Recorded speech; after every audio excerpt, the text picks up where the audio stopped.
अस्सलाम वालेकुम। समा हेडलाइंस आपने देखी, मैं हूँ महरुख शहरियार और मैं हूँ सबा शेख। बुलेटिन में कहेंगे खुशामदीद। तो मौसम की सूरत हाल बताने से पहले आगाज करेंगे इस अहम खबर से। चीनी कौंसल जनरल के अहम इंटरव्यू के हवाले से आपको बताएं कि पेंग ज़ेंगू कहते हैं कोई इत्तेहाद बनाए या दुश्मनी करे, हमें कोई परवाह नहीं। उन्होंने सीपैक को तवील मुद्दती मंसूबा और खित्ते के साथ पाकिस्तान के लिए भी बहुत अहम करार दिया। पेंग ज़ेंगू का कहना था, यकीन है कि हमारा मुस्तकबिल रोशन है, चीन के खिलाफ बनने वाले इत्तेहाद की परवाह नहीं। तरक्की पजीर ममालिक हमारे दोस्त और मुआविन हैं। चीनी काउंसलर ने यह भी कहा, बज़ाहिर लगता है कि काम सुस्त रवि का शिकार है, मगर फिक्र की कोई बात नहीं, सी पैक मंसूबे की रफ्तार मामूल पर है।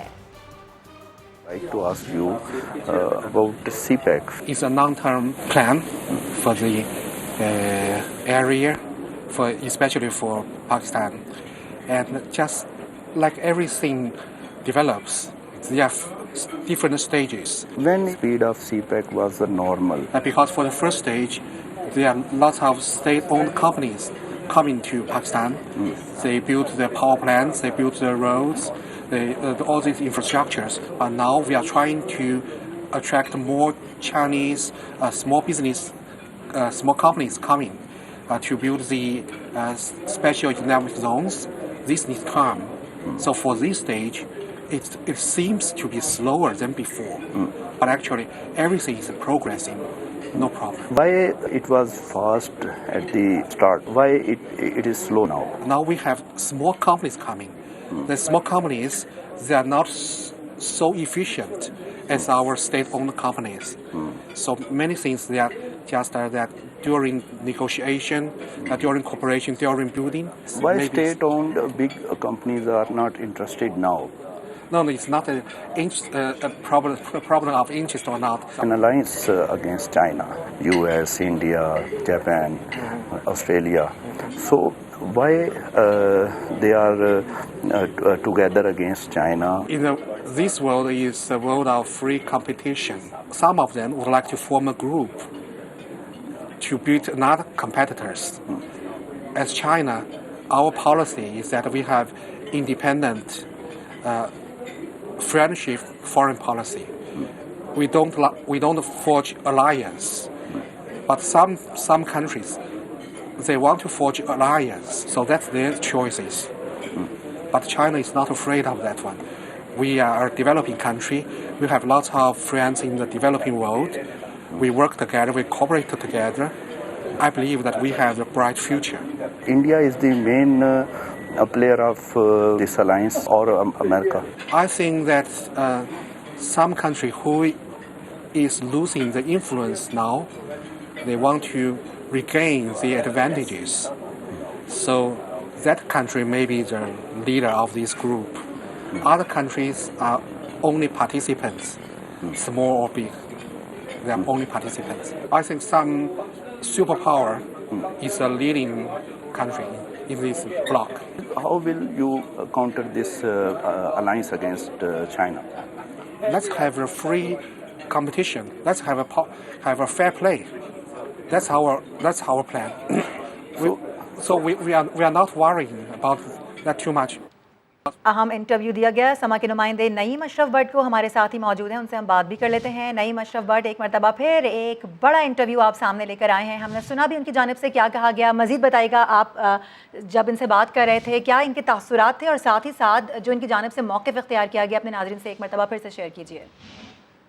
जी सबा, दो अहम बातें हैं। एक तो बड़ी बात जो है वो इंटरनेशनली उन्होंने की है, जो ब्लॉक एक 5-6 मुल्कों का इस हिस्से के खिलाफ लग रहा है, और लग रहा है कि वो चाइना के खिलाफ है।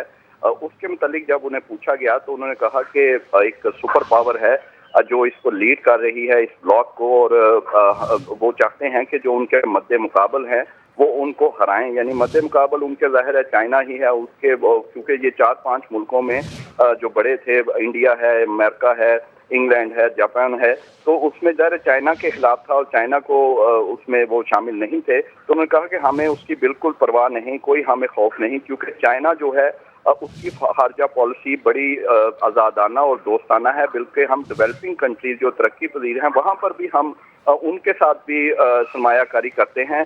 हमारा मुस्तकबिल रोशन है, हमें इनकी परवाह नहीं। दूसरी अहम बात उन्होंने की है सी पैक के हवाले से कि ये बिल्कुल ये बात दुरुस्त है कि अब काम सुस्त रवि का शिकार है, पहले देर था, लेकिन उसकी वजह उन्होंने बताई है कि शुरू में एक इंफ्रास्ट्रक्चर बनाना था जिसमें पावर सेक्टर था, फिर रोड थे, उसके लिए फिर बड़ी स्टेट ओन जो कंपनियां हैं चाइना की वो आई थी, इसलिए तेजी से काम था। अब चूंकि हमने इकोनॉमिक जोन या दूसरा इतना कोई काम तेज हमें नहीं जितना चाहिए, इसलिए छोटी कंपनियां अब आ रही हैं और काम सुस्त लग रहा है, लेकिन इसमें बड़ी कोई बात नहीं है, सब कुछ नॉर्मल है और ठीक चल रहा है।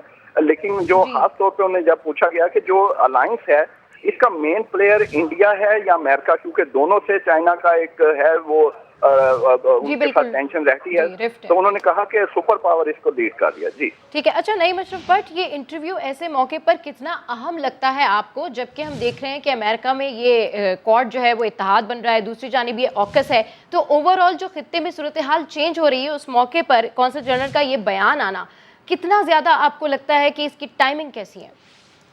जी बड़ा अहम है। और एक और अहम बात उन्होंने इसके साथ की कि ये तो ऐसे करते हैं, लेकिन हम जो है हम फेयर प्ले पे यकीन रखते हैं, हम ऐसे अलायंस बनाने की हमें ज़रूरत नहीं, क्योंकि हमने उन्हें पूछा कि जिस तरह अलायंस उधर बनना है क्या आप भी ऐसा कुछ सोचते हैं? उनके हमारी तो पॉलिसी बड़ी ओपन है, हमें लग रहा है कि हम ठीक जा रहे हैं, हमारी तरक्की हमें रोशनी नज़र आ रही है, क्योंकि असर और रसूख, हाँ ये बड़ी अहम बात कि सुपर पावर जो है वो अपना असर रसूख खो रही है, इसलिए वो दोबारा एक चंद मुल्कों को मिलाकर कोशिश में है कि दोबारा फायदे हासिल करें। उनका बिल्कुल इशारा जो है वो लेटेस्ट जो है अफगानिस्तान की तरफ होगा कि वहाँ पर जाहिर है उन्हें शिकस्त हुई है तो वो असर रसूख खो रहे हैं, लेकिन चाइना का वो कह रहे हैं कि हम बड़े ओपन हैं, हमें इनकी बिल्कुल परवाह नहीं। और ये बड़ा ही दबंग हम कहेंगे एक बयान, एक ऑफिशियल जो चाइना के हैं अहम पोस्ट पर हैं, कौंसल जनरल हैं, और इन्होंने कहा है कि ऐसे ब्लॉक हमारे खिलाफ जो बनते हैं हमें उसकी बिल्कुल परवाह नहीं। जी बिल्कुल नईम, आप हमारे साथ मौजूद रहिए। इस पर मजीद बात करने के लिए शरीर अहमद साहिबा ने हमें ज्वाइन किया है, बहुत शुक्रिया, आपने समा के लिए वक्त निकाला। मैडम पेंग ज़ोव जो हैं वो चीनी कौंसल जनरल हैं और उन्होंने समा से गुफ्तगू में ये कहा है कि कोई इत्तेहाद बनाए या दुश्मनी करे हमें कोई परवाह नहीं है। साथ साथ उन्होंने सी पैक को तवील मुद्दती मनसूबा भी और खित्ते के साथ पाकिस्तान के लिए बहुत अहम करार दिया। क्या कॉमेंट करेंगी आप इस पर?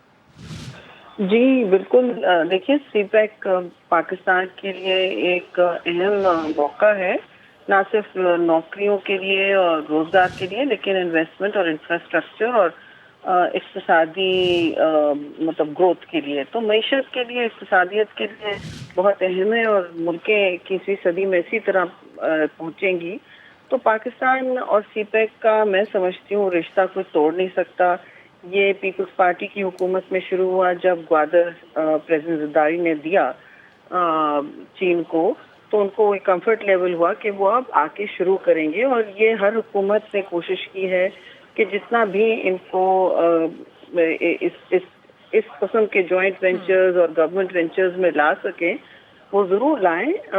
बस सवाल ज़ाहिर है ये बनता है कि दुनिया में इसकी बहुत मुखालफत और एक फजा बन रही है जैसे कि पता नहीं ये कोई महाज है। सी पैक कोई महाज नहीं है, ये BRI का सबसे बड़ा कंपोनेंट है, और ये चीन की एनर्जी, इंफ्रास्ट्रक्चर और इकोनॉमिक ग्रोथ के जो प्रोजेक्ट्स हैं सारी दुनिया में, शहरी साहबा जी आपका मौक़िफ़ हम तक आ गया, हमारे साथ ही मौजूद रहेगा। हमें ज्वाइन कर चुके हैं वज़ीर ममलिकत फ़ारूक हबीब साहब, उनसे भी बात कर लेते हैं। फ़ारूक साहब बहुत शुक्रिया समा को वक्त देने के लिए। बड़ा अहम इंटरव्यू दिया गया है कौंसल जनरल की जानिब से चीन के। सी पैक अहम मुद्दा है। सबसे पहले उनकी जानिब से ये कहा गया कि सी पैक के आगाज़ में तेज़ी से काम हो रहा था मगर अब थोड़ा सुस्त रवि का शिकार है। साथ ही उन्होंने ये भी कहा जो अलायंस बन रहा है उसके हमें कोई परवाह नहीं है, चीन अपना काम करता रहेगा। आप इस पर क्या मौक़िफ़ देना पसंद करेंगे सी पैक के हवाले से? काम अभी देखिए मैं समझता हूँ कि पहले तो पाकिस्तान का चाइना जो है वो ऑल वेदर फ्रेंड है और हमारी जो है वो आयरन ब्रदर है हमारा, और पाकिस्तान की और पाक चीन दोस्ती जो है ये बहुत ज़्यादा मजबूत है और ये मज़ीद मजबूत से मजबूतर होती जा रही है। जहाँ तक रह की बात पाकिस्तान चाइना की जो इक़्तिसादी राहदारी का जो मनसूबा है, ये मनसूबा जो है वो अपनी पूरी मैं समझता हूँ कि पेशरफ से जो है वो चल रहा है, और इसके तहत बनने वाले जो मनसूबे हैं उस हवाले से जो है वो पाकिस्तान अपनी पूरी कोशिश भी कर रहा है, पूरा ताउन भी कर रहा है, اس میں ہمارے انفراسٹرکچر پروجیکٹ بھی شامل ہیں، اس میں اب ہمارا جو اسپیشل اکنامک زونس ہیں وہ بھی اس کا حصہ ہے، اور اسی حوالے سے جو ہمارا اب جو اسکوپ ہے ہم نے اس میں سوشل سیکٹر کو بھی جو ہے وہ شامل کیا ہے۔ تو میں سمجھتا ہوں کہ چائنا اور پاکستان نے ہمیشہ جو ہے وہ مل کے کام کیا ہے، اور سی پیک ہے یہ پاکستان کے بھی مفاد میں، تو پاکستان بھی جو ہے وہ اپنے انٹرسٹ کو دیکھے گا، اور اس حوالے سے آپ نے دیکھا کہ پچھلے دنوں بلو اکانومی کے حوالے سے جو ہے وہ ایک منسٹری آف میری ٹائم کا منصوبہ بھی جو GCC ہوئی ہے اس کے اندر جو ہے وہ شامل کیا گیا ہے، تو اس کے تحت بننے والے ہمارا ML1 کا منصوبہ ہے جی اس کے علاوہ پاکستان کے بے شمار ایسے منصوبے ہیں جو کہ اس سی پیک پروجیکٹ کا حصہ ہے۔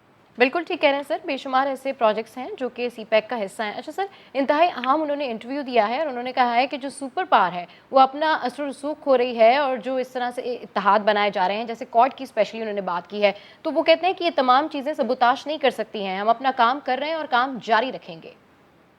دیکھیں میں سمجھتا ہوں کہ اگر کوئی ملک جو ہے وہ اپنی اقتصادی طور کے اوپر اپنے آپ کو مضبوط کر رہا ہے، آگے گرو کر رہا ہے، تو میں سمجھتا ہوں کہ یہ سب کے لیے پوری دنیا کے لیے ایک اوپن مارکیٹ ہے جی اور پوری دنیا کو جو ہے وہ اس کے اوپر کرنا چاہیے۔ اس سے تو میں سمجھتا ہوں کسی کو کوئی خطرہ ہی نہیں ہونا چاہیے، اور یہ تو پیورلی ہے ہی اپنی جو اکنامک امپاورمنٹ ہے، اکنامک گروتھ ہے، تو پہلے سے یہ منصوبہ ہے جو ان کا بلڈ روڈ انیشیٹو کا پروجیکٹ ہے پاکستان کا، یہ سی پیک جو ہے اسی BRI کے اندر جو ہے اس کا ایک فلیگ شپ پروگرام ہے، اور بہت سارے ملکوں کے درمیان جو ہے یہ بائی لیٹرل ہے، کسی جگہ کے اوپر ملٹی لیٹرل ہے، کئی ممالک اس کا حصہ ہیں، اور ممالک کے ساتھ بھی چائنا مل کے جو ہے وہ ڈفرینٹ راہداریوں کے اوپر جو ہے وہ کام کر رہا ہے، تو اس سے میں سمجھتا ہوں کہ دنیا کو کسی قسم کا جو ہے وہ کوئی خطرہ نہیں ہونا بالکل چاہیے۔ ٹھیک کہہ رہے ہیں، دنیا کو کسی قسم کا کوئی خطرہ نہیں ہونا چاہیے کیونکہ ایک طرح سے بائی لیٹرل پروجیکٹ ہے۔ بہت شکریہ فاروق حبیب صاحب، شریر رحمان سما سے گفتگو کر رہی تھی۔ خبروں کے سلسلے کو آگے بڑھائیں، آپ کو بتائیں کہ حکومت نے پیٹرولیم مصنوعات کی قیمتوں میں 8 روپے 82 پیسے فی لیٹر تک اضافہ کر دیا ہے۔ پیٹرول 4 روپے اضافے کے ساتھ 127 روپے 30 پیسے کی بلند ترین سطح پر آ گیا۔ LPG کی قیمت بھی 29 روپے اضافے کے ساتھ ڈبل سینچری عبور کر گئی۔ اس حوالے سے رپورٹ کر رہے ہیں وہاب کامران۔ تبدیلی سرکار کا ایک سے بڑھ کر ایک مہنگائی وار۔ وزارت خزانہ نے پیٹرولیم مصنوعات کے نرخ 8 روپے 82 پیسے فی لیٹر تک، جبکہ اوگرا نے LPG نرخ 29 روپے فی کلو بڑھا دیے، قیمتیں نئی ریکارڈ سطح پر۔ وزارت خزانہ سے جاری نوٹیفیکیشن کے مطابق پیٹرول 4 روپے، ڈیزل 2 روپے، لائٹ ڈیزل 8 روپے 82 پیسے اور مٹی کا تیل 7 روپے 5 پیسے فی لیٹر مہنگا کر دیا گیا ہے۔ اضافے کے بعد پیٹرول کی نئی قیمت 127 روپے 30 پیسے، جبکہ ہائی سپیڈ ڈیزل کی نئی قیمت 122 روپے 4 پیسے مقرر۔ ادھر ملکی تاریخ میں پہلی بار LPG کی قیمت ڈبل سینچری کراس کر گئی۔ اوگرا نوٹیفیکیشن کے مطابق نرخ میں 29 روپے فی کلو اضافہ، قیمت 174 سے بڑھ کر 203 روپے 64 پیسے فی کلو مقرر۔ گھریلو سلنڈر 343 روپے مہنگا ہو کر 2403 روپے کا ہو گیا، جبکہ کمرشل سلنڈر اب 8004 روپے کے بجائے 9338 روپے کا ہو گیا۔ یاد رہے کہ صرف 3 ماہ کے دوران گھریلو سلنڈر 736 روپے مہنگا کیا جا چکا ہے۔ وہاب کامران، سما، اسلام آباد۔ اور آپ کو بتائیں کہ خطے میں پیٹرول کی قیمت سب سے کم پاکستان میں ہے، ہندوستان اور بنگلہ دیش میں زیادہ مہنگا ہے، ایسا کہنا ہے وزیر خزانہ شوکت ترین کا۔ بولے سستے پیٹرول والے ممالک میں پاکستان کا نمبر 17 ہے، 16 ممالک وہ ہیں جو خود تیل پیدا کرتے ہیں۔ مہنگائی پر وزیر خزانہ کی وضاحتیں، کہتے ہیں کورونا سے دنیا بھر میں قیمتیں بلند ترین سطح پر پہنچی، ایک بار پھر چینی کی قیمت 90 روپے مقرر کرنے کی خبر دی، اگلے چند دنوں میں گھی کی قیمت 300 روپے سے کم ہونے کا اعلان بھی کر دیا۔ پرائم منسٹر نے اس کو کم کر کے پیٹرول کی پرائس 4 روپے کر دی، ڈیزل کی 2 روپے کر دی۔ اس سے حکومت کو 2 ارب روپے کا جو ہے وہ نقصان ہوا۔ یہ قیمتیں کیوں بڑھ رہی ہیں؟ کیونکہ انٹرنیشنل پرائسز جو ہیں وہ بڑھ گئی۔ آپ کی جو کروڈ کی پرائس ہے وہ جو $42 تھی جنوری فیبروری میں، وہ $80 پہ چلی گئی۔ اس وقت پاکستان کی جو قیمتیں ہیں وہ 70ویں نمبر پہ ہیں۔ 16 ایسے ملک ہیں جو ان کی پیٹرول کی پرائسز تھوڑی کم ہے ہمارے سے، یہ وہ ہیں جو کہ تیل خود پروڈیوس کرتے ہیں۔ ہم اس پورے ریجن میں سستے ہیں۔ ہندوستان 235 روپے پیٹرول دے رہا ہے اور ہم 127 روپے۔ بنگلہ دیش 195 پہ، تو ریجن میں بھی بہت سستے ہیں اور دنیا کے بیچ میں بھی ہم سستے ہیں۔ प्राइम मिनिस्टर ने कहा कि नहीं, हम लोगों पे और बोझ नहीं डालेंगे। तो ये एक सिग्नल है इस वक्त का हाकिम है किस किस्म की फीलिंग्स रखता है। जनरली प्राइसेस लोग कह रहे हैं कि जी बहुत महंगाई होगी। जो प्राइसेस हैं ये कोविड की वजह से पूरी दुनिया के बीच में उनका ये असर पड़ रहा है। इंटरनेशनल प्राइसेस इस वक्त बुलंद तरीन सतह पे हैं पिछले 10 सालों में, 12 सालों में। हुक्मरानों से अवाम पर जुल्म करने का इख्तियार छीनना होगा। शहबाज शरीफ ने पेट्रोलियम मसनूआत की कीमतों में इजाफा वापस लेने का मुतालबा कर दिया। कहते हैं इमरान खान IMF चले गए, अवाम को खुदकुशी पर मजबूर कर दिया। महंगाई का हफ्तावार बम गिराकर अवाम से जिंदा रहने का हक छीन लिया गया। एक तरफ डॉलर का बेकाबू जिन तो दूसरी तरफ अवाम की जेब काटी जा रही है। दूसरी जानिब बिलावल भुट्टो ने पेट्रोलियम मसनूआत की कीमतों में मजीद इजाफा मुस्तरद कर दिया। कहते हैं खान साहब ने अपना दौरे इक़्तिदार सिर्फ अवाम का तेल निकालने पर ज़ाया किया। अवाम रिलीफ और किसी अच्छी खबर सुनने के लिए तरस गए हैं। अपने एक बयान में बिलावल भुट्टो ने कहा कि अवाम तारीखी महंगाई की आग में जल रहे हैं। पेट्रोलियम मसनूआत की कीमतों में मजीद इजाफा शोलों को हवा देने के मुतरादिफ है। मईशत बर्बाद करने के बाद PTI हुकूमत के लिए पेट्रोलियम मसनूआत पर टैक्स और महसूलात आमदनी का अहम जरिया हैं। इमरान खान हुकूमत में अवाम रिलीफ और किसी अच्छी खबर सुनने के लिए तरस गए हैं। बिलावल भुट्टो ने पेट्रोलियम मसनूआत की कीमतों में इजाफा और आयद इजाफी टैक्स व महसूलात बिला ताखीर वापस लेने का मुतालबा कर दिया। पेट्रोलियम मसनूआत की कीमतों में इजाफे और बढ़ती महंगाई के खिलाफ अपोजिशन का कौमी असम्बली और सेनेट में एहतजाज और वॉकआउट। अरकान ने स्पीकर डाइस का घेराव भी किया। पीपल्स पार्टी ने बढ़ती महंगाई को कौमी सिक्योरिटी का मसला करार दे दिया। इस हवाले से रिपोर्ट कर रहे हैं उस्मान खान। सुबह महंगाई, शाम महंगाई, हाय महंगाई, हाय महंगाई। अपोजिशन की पार्लियामेंट में एक ही दुहाई। पेट्रोलियम मसनूआत की कीमतों में इजाफे के खिलाफ दोनों ऐवानों में एहतजाज। कौमी असम्बली में इजलास शुरू होते ही अरकान ने पहले अपनी नशिस्तों पर खड़े होकर नारेबाजी की, फिर स्पीकर डाइस का घेराव कर लिया। डिप्टी स्पीकर कासिम सूरी ने मनाने की कोशिश की तो अपोजिशन इजलास से ही वॉकआउट कर गई। 22 करोड़ आवाम का मामला है। ये महंगाई और ये पेट्रोल की कीमतें जो आज बढ़ी हैं, खुदा के लिए अगर इस हाउस ने ये डिस्कस नहीं करना तो क्या डिस्कस करना है? हम बायकॉट करते हैं इस सेशन का। अपोजिशन अरकान ने पार्लियामेंट के बाहर भी एहतजाज किया और खूब नारेबाजी की। पेट्रोलियम मसनूआत में इजाफे के खिलाफ ऐवान बाला में भी शदीद एहतजाज। अपोजिशन का कीमतों में इजाफा वापस लेने का मुतालबा। गरीब की आंखों में आंखें डाल के देखे, अगर आप उसकी जबान को सुने तो you will see that it is coming from the heart. और जब ऐसी सूरत हाल हो जाए जनाब चेयरमैन कि आंखें कुछ कह रही हो, जबान दिल की आवाज बोल रही हो, तो जनाब चेयरमैन आप एक इनकलाब की तरफ जा रहे हैं। और जो सबसे खौफनाक बात है वो ये है जनाब चेयरमैन कि कोई सियासी जमात इस काबिल नहीं है कि वो उस इनकलाब को लीड करे। और जब इनकलाब अज खुद उभरता है तो वो एनआरकी की तरफ बढ़ता है जनाब चेयरमैन। अपोजिशन के वॉकआउट के बाद दोनों ऐवानों के इजलास गैर मुअय्यना मुद्दत के लिए मुलतवी कर दिए गए।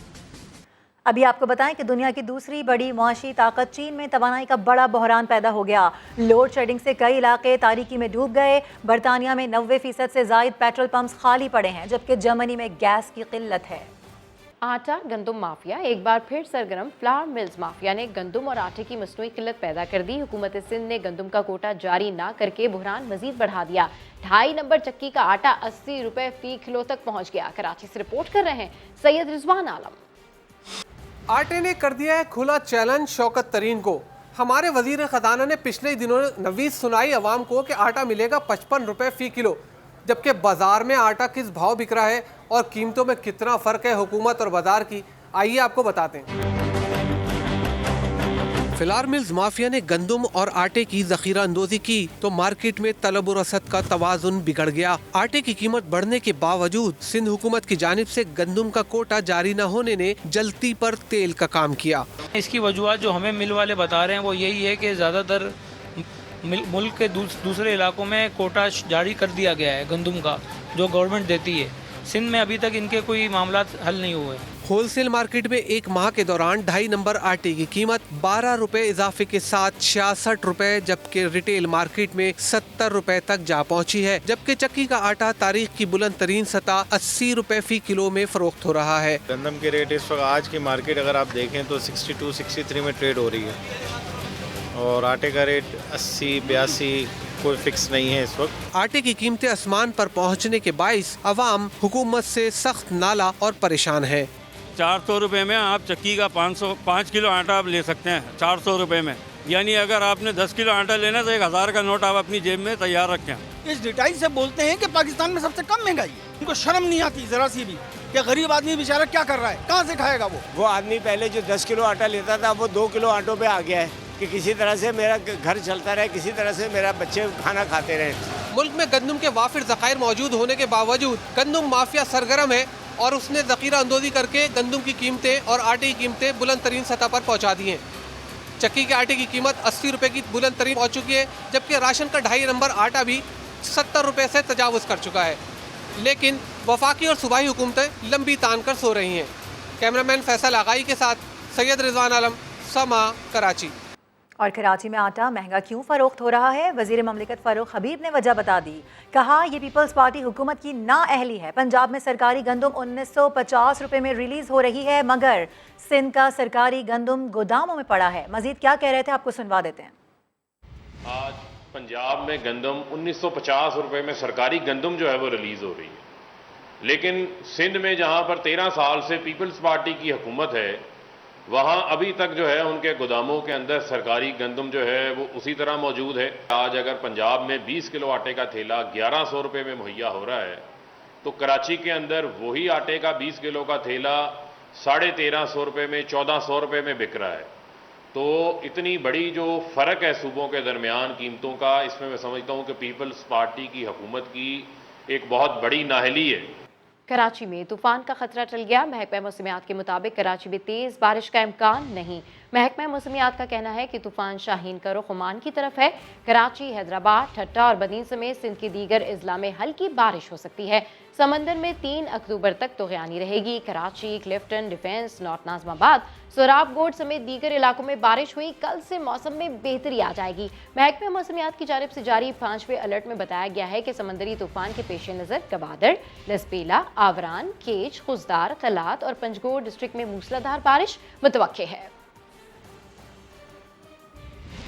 आपको बताएं कि महकमा मौसमियात की पेशगोई एक बार फिर गलत साबित हुई। आज हल्की बारिश का इम्कान जाहिर किया गया, लेकिन कराची के मुख्तलिफ इलाकों में तेज़ बारिश शुरू हो चुकी है। मजीद बात कर लेते हैं अपनी नुमाइंदा जमजम सईद से। जमजम, कौन कौन से इलाकों में बारिश हो रही है और साइक्लोन की अपडेट्स क्या आ रही हैं?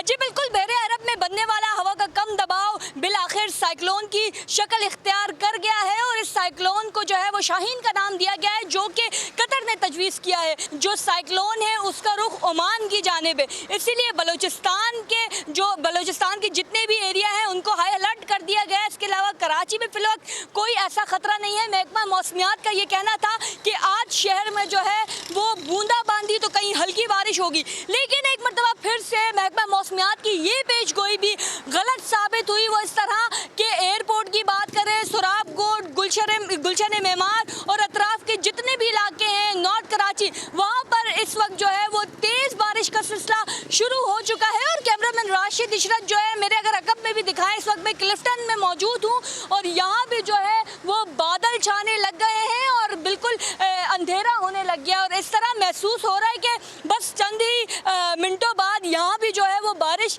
का सिलसिला शुरू हो जाएगा। जी, अपडेट करने के लिए शुक्रिया जमजम। कराची के इलाके सुजानी यूसुफकोट के रिहायशियों की मुश्किलात कम न हो सकी। हर मरतबा बारिश के बाद रिहायशियों को शदीद परेशानी का सामना रहता है। लोग एक बार फिर अपना सामान आर्जी तौर पर मुंतकिल करने पर मजबूर हो गए हैं। मजीद जानते हैं समा के नुमाइंदे खुर्शीद आलम से। जी खुर्शीद आलम, अपडेट कीजिए, क्या कहना है यहाँ पर लोगों का? आज यहाँ बिल्कुल शहर के मुख्तलिफ इलाकों में हल्की और तेज़ बारिश का सिलसिला वक्फे के साथ जारी है।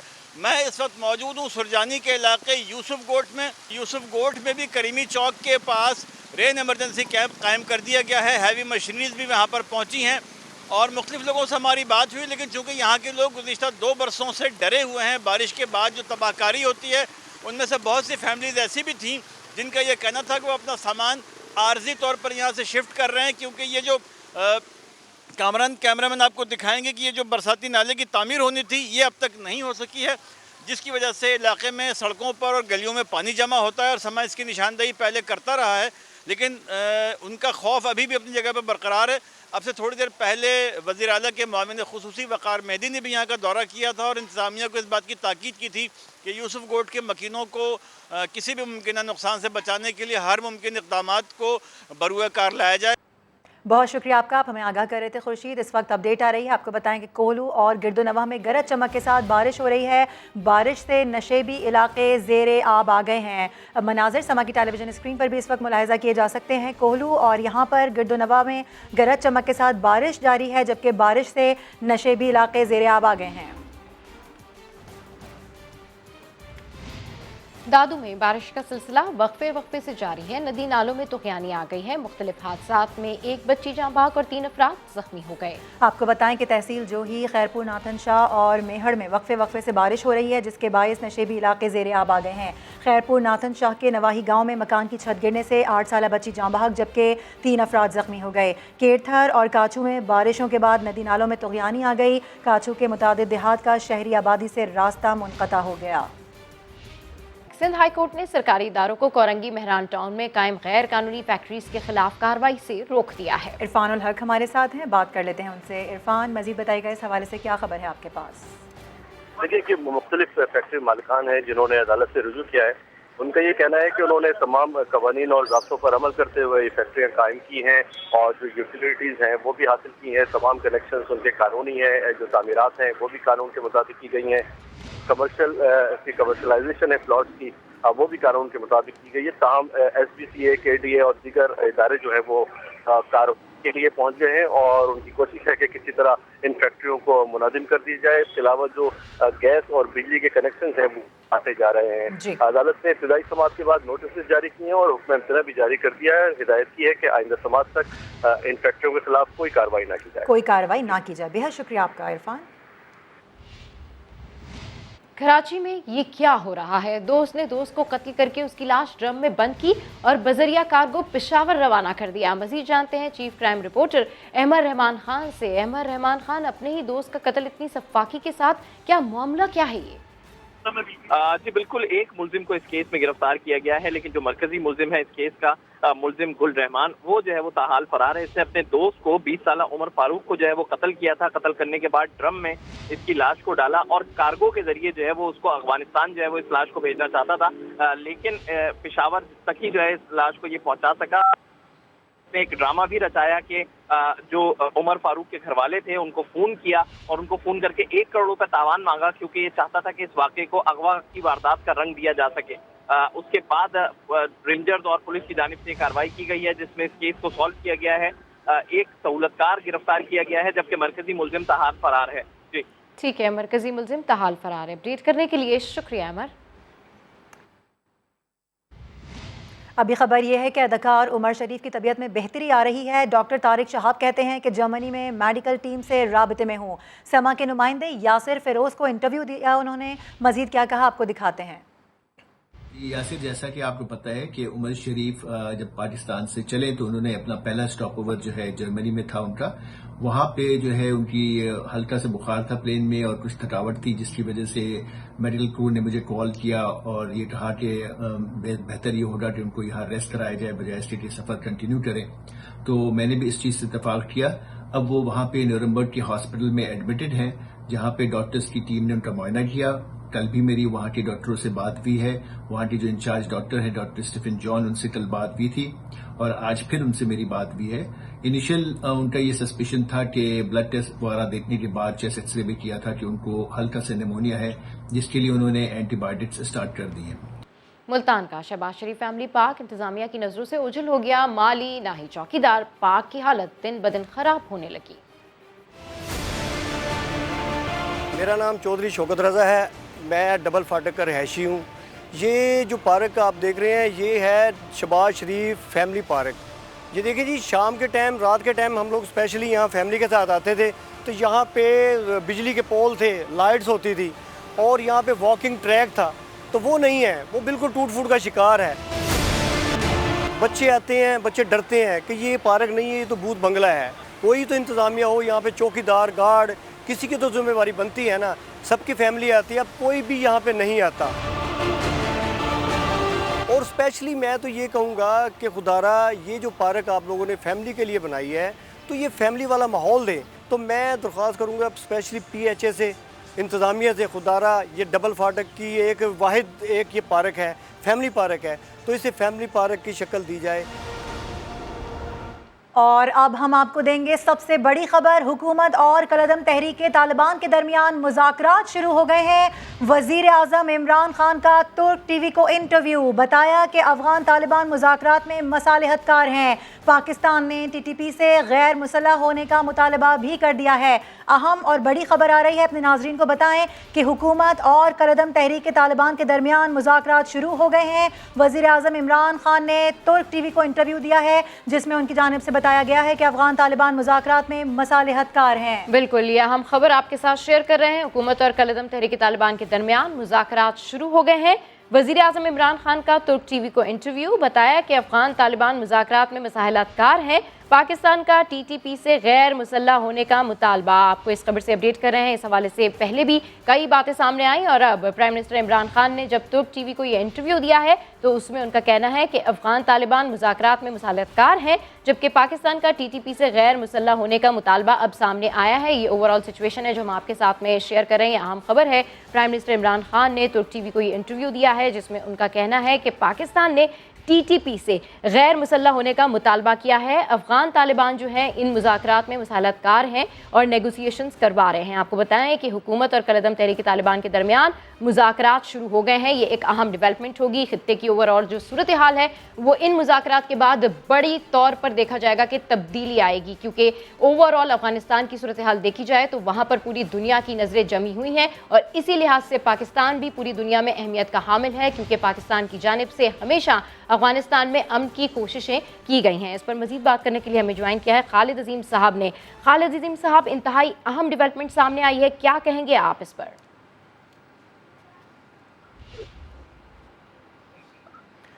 خالد عظیم صاحب سے ہم رابطہ کرنے کی کوشش کر رہے ہیں. آپ کو اہم خبر سے اس وقت ہم آگاہ کر رہے ہیں. حکومت اور کالعدم تحریک طالبان کے درمیان مذاکرات شروع ہو گئے ہیں. ایسی اطلاعات پہلے بھی موصول ہو رہی تھیں کہ ایسا ہونا ہے, اور اب ہم دیکھ رہے ہیں کہ عمران خان کی جانب سے ترک ٹی وی کو انٹرویو دیا گیا ہے اور اس میں اس بات کی نشاندہی کر دی گئی ہے, واضح کر دیا گیا ہے. خالد صاحب نے ہمیں دوبارہ سے جوائن کیا, ان سے ہم بات کر لیتے ہیں. خالد صاحب سے ہم رابطہ کرنے کی کوشش کر رہے ہیں. ایک مرتبہ پھر سے ہمارا رابطہ ان سے منقطع ہوا ہے. اپنے ناظرین کو بتائیں کہ حکومت اور کالعدم تحریک طالبان کے درمیان مذاکرات شروع ہو گئے ہیں. بڑی اہم ڈیولپمنٹ صبح سامنے آ رہی ہے, کیونکہ وزیر اعظم عمران خان کی جانب سے ترک ٹی وی کو جو انٹرویو دیا گیا ہے اس میں ان کی جانب سے بتایا گیا ہے کہ افغان طالبان مذاکرات میں مصالحت کار ہیں. اس کے ساتھ ساتھ پاکستان نے ٹی ٹی پی سے غیر مسلح ہونے کا مطالبہ بھی کر دیا ہے. بالکل, اس پر بات کرنے کے لیے ہمیں جوائن کیا ہے خالد عظیم صاحب نے. خالد عظیم صاحب, یہ اہم ڈیولپمنٹ ہوئی ہے, اس پر آپ کیا کہیں گے؟